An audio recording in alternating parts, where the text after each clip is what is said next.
नमस्कार दोस्तों, कैसे आप सभी लोग। उम्मीद करता हूँ सभी लोग अच्छे होंगे। आज का टॉपिक थर्मल फिजिक्स में हमारे पास है kinetic theory of gases.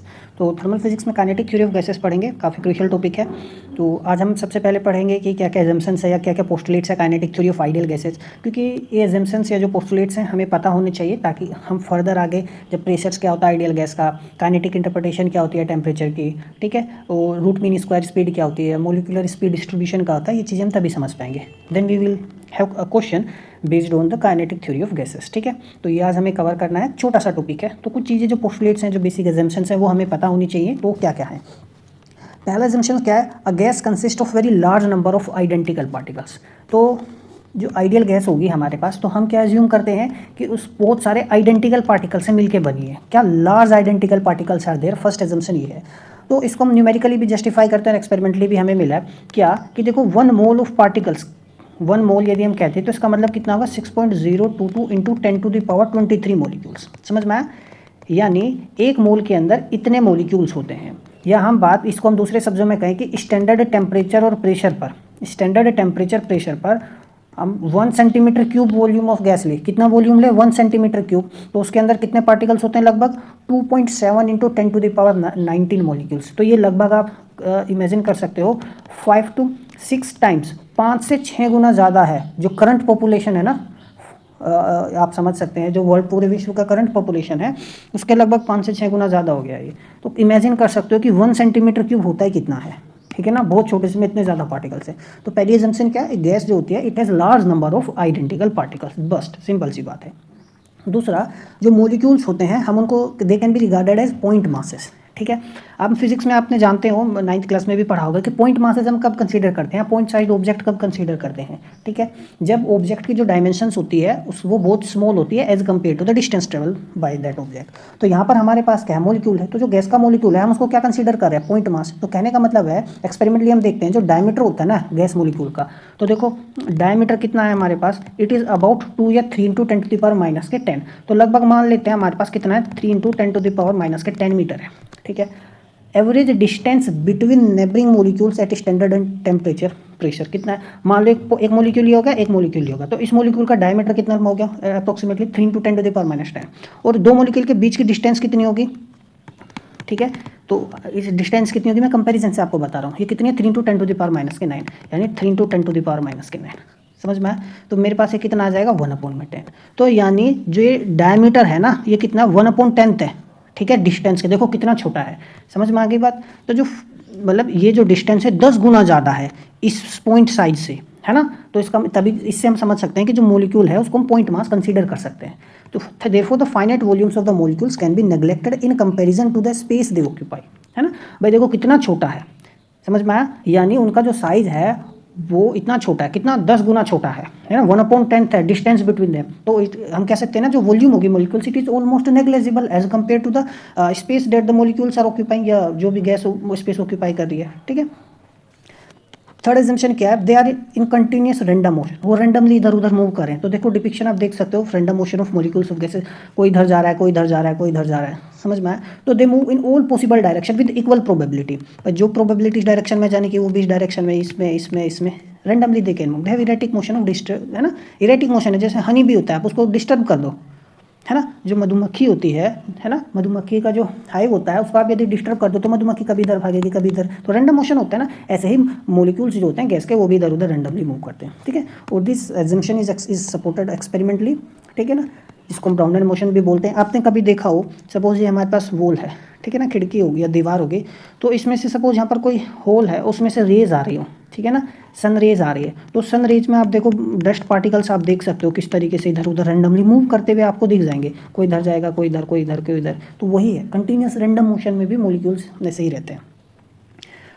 Fourth point हमारे पास क्या है?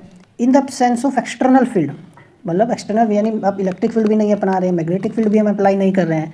तो जो मोलिक्यूल्स होते हैं they are distributed uniformly throughout the container, है ना। मतलब ऐसे कह सकते हैं under the gas is not under any influence.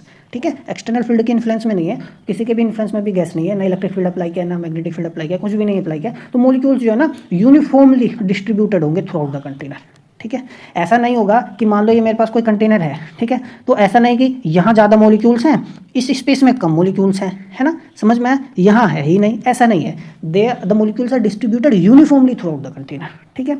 जो तो हम कह सकते हैं जो आइडियल गैस होती है, it behaves like an isotropic medium, ठीक है। In practice, some randomness in the direction of velocities may arise due to the irregularities of the container walls. Some irregularities हो सकती है due to the container wall. अब मान लो जैसे ये मेरे पास कोई ऐसा कंटेनर मिल गया, ठीक है ना, समझ में, यहाँ बहुत ज़्यादा नैरो हो गया, उसका कुछ शेप ही अलग सा है, तो यहाँ थोड़ा बहुत जो डिस्ट्रीब्यूशन होगा, है ना, it may not be uniform, यहाँ हो सकता है यूनिफॉर्म हो, तो सम रेंडमनेस, है ना, मे बी देयर, है ना, ऐसा irregularities may be there due to the container walls. नहीं तो ओवरऑल जो होता है मॉलिक्यूल्स आर यूनिफॉर्मली डिस्ट्रीब्यूटेड, ठीक है, समझ में आई बात। फिर क्या है, molecules of gas experience force only during collision.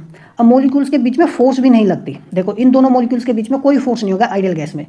कब फोर्स वो एक्सपीरियंस करेंगे, जब सिर्फ कोलिजन होगा तभी फोर्स एक्सपीरियंस करेंगे, अन्यथा उनके बीच में कोई फोर्स नहीं लगती। ये आइडियल गैस का केस है, समझ में आया। तो इसका मतलब है कोई इंटरमोलिकुलर फोर्स है ही नहीं, म्यूचुअल अट्रैक्शन नहीं है, रिपल्सन नहीं है, सिर्फ और सिर्फ कब होगी, जब वो कोलाइड करेंगे, ठीक है।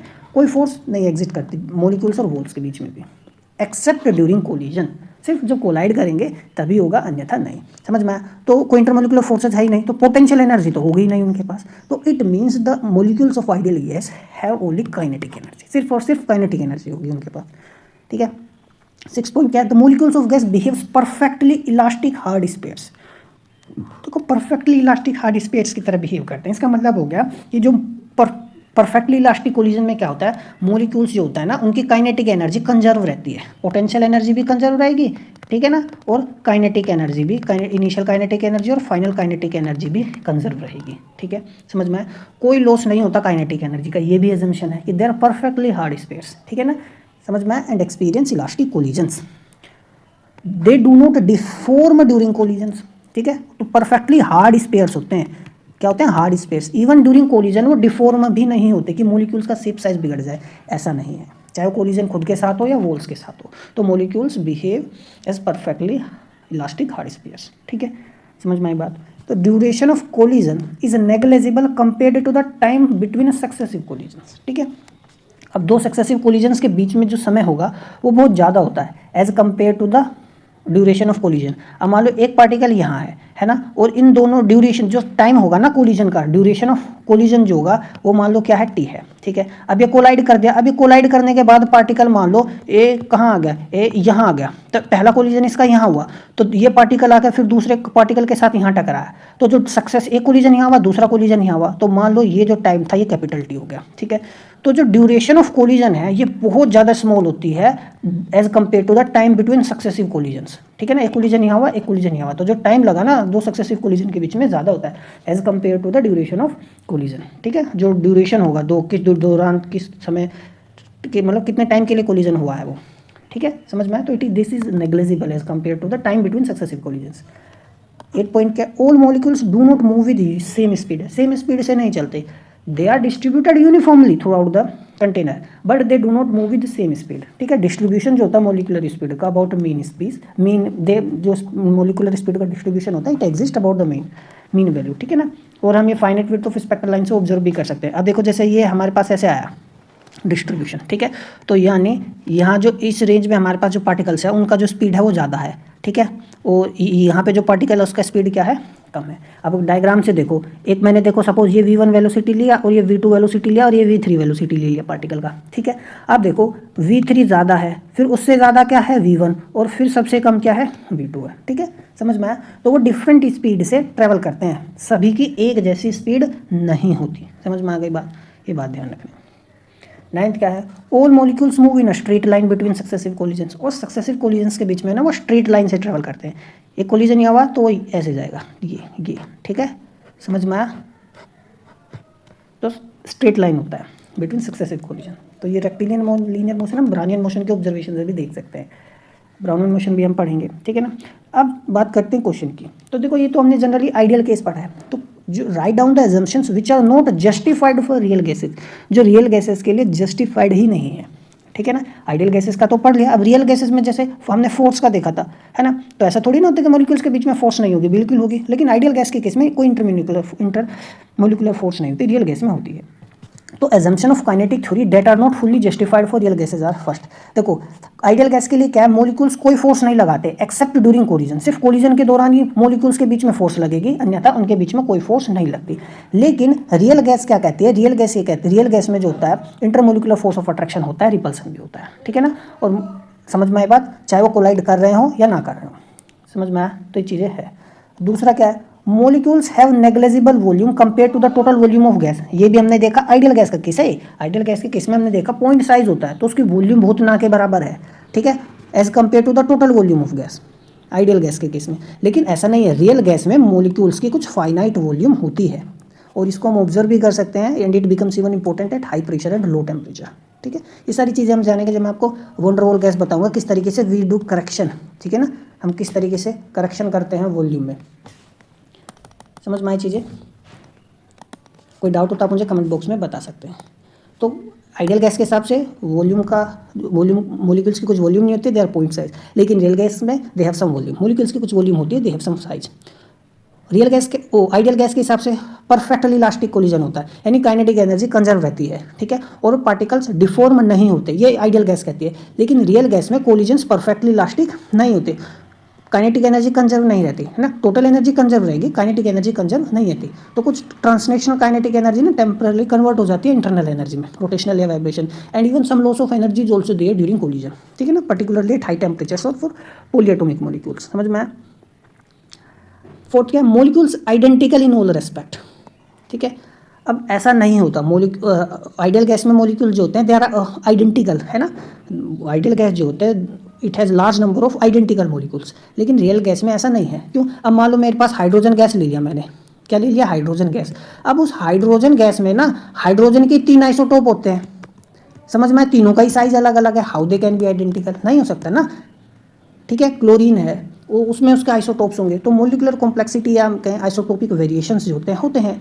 तो रियल गैस में मॉलिक्यूल्स में differ slightly due to isotopic variations, so it means they are not identical. समझ में, real in reality, so they are not strictly identical in mass and structure, though the difference is usually small. Difference तो small होता है लेकिन होता तो है, ठीक है। आइडियल गैस के हिसाब से मॉलिक्यूल्स परफेक्टली स्ट्रेट लाइन में चलते हैं, ठीक है ना, ड्यूरिंग सक्सेसिव कोलिजन्स।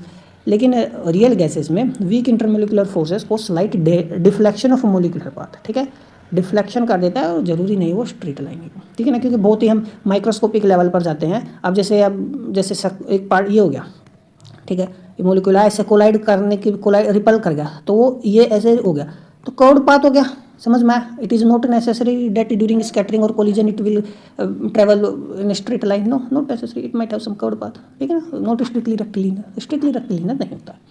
छठा, एनर्जी प्योरली काइनेटिक। अब जैसे मैंने बताया था पहले, आइडियल गैस के केस में क्या होता है, प्योरली काइनेटिक एनर्जी होती है ना, क्योंकि इंटरमोलिकुलर फोर्सेस नहीं है, इंटरमोलिकुलर फोर्सेस नहीं है तो पोटेंशियल एनर्जी नहीं होगा। लेकिन रियल गैसेस की यदि बात करें तो काइनेटिक भी होगा, इंटरमोलिकुलर फोर्सेस होते हैं तो पोटेंशियल एनर्जी भी हमारे पास होगा, ठीक है। So from this question we can get a distinction between what the real gas has and what the ideal gas has, ठीक है, समझ में आया? So these are some the properties which you might remember, which you should remember, ठीक है ना, which you should remember, and we will see some questions. Next we will see pressure exerted by an ideal gas, then we will have kinetic interpretation of temperature, then we will have root mean square speed, ठीक है। So these are the upcoming lectures that we will cover, and we'll try to finish thermal physics within February, ठीक है। If you have any doubt then you can ask in the comment box. So thanks, have a nice day.